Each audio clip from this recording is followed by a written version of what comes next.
तो संगवारी हो, कहानी शुरू हो थे एक ऐसे गांव जहाँ नान नान बन बदौर जागे है।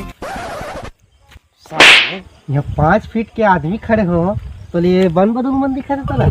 हाँ लेकिन कहानी की शुरुआत इसने तो काजी हाँ ये दे गांव है बन बदौर है इसी के। कौन लिखे है स्क्रिप्ट वाला? पुष्पा। अच्छा पुष्पा लिखे है। कौन पुष्पा बे? अभी टोटल पुष्पा लिखे यार, तुम बताया भी नहीं हो मोला। तुम छुपे रुस्तम निकलो यार, तुम्हारे यार मोल बतावे नहीं करे यार। अपना बेले खड़े हो साले, लेकिन डायलॉग बोले नहीं दे थे। अपने अच्छा भाषण मार थे, मैं कार सुने पड़ा हूँ भाई के साले में जात हूँ। पुष्पा, पुष्पराज, मैं झुकेगा नहीं साला। लेन भाई निकाल दे भाई, गाँव निकाल दे।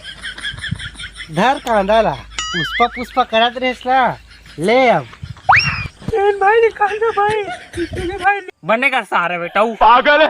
तमाशा लगा नाचा बाजा कर रही। क्या कहत रहेस? पुष्पा पुष्पराज, मैं भी नहीं झुकूंगा साला। तेरी झलक शर्फी श्रीवल्ली। कहाँ कहाँ के साले में बद बदल में अरे अमली।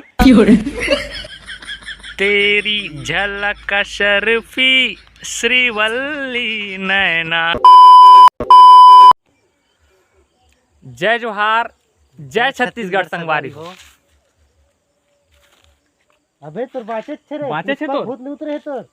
साला झुकूंगा नहीं। एतिया में एतिया अरे तमाशा लगा था। हो गए, वीडियो खत्म हो गए। संगवारी हो वीडियो कैसे लगी बिल्कुल कमेंट करके बताओ। बहुत दिन बाद कॉमेडी वीडियो बनाहन कैसे जी।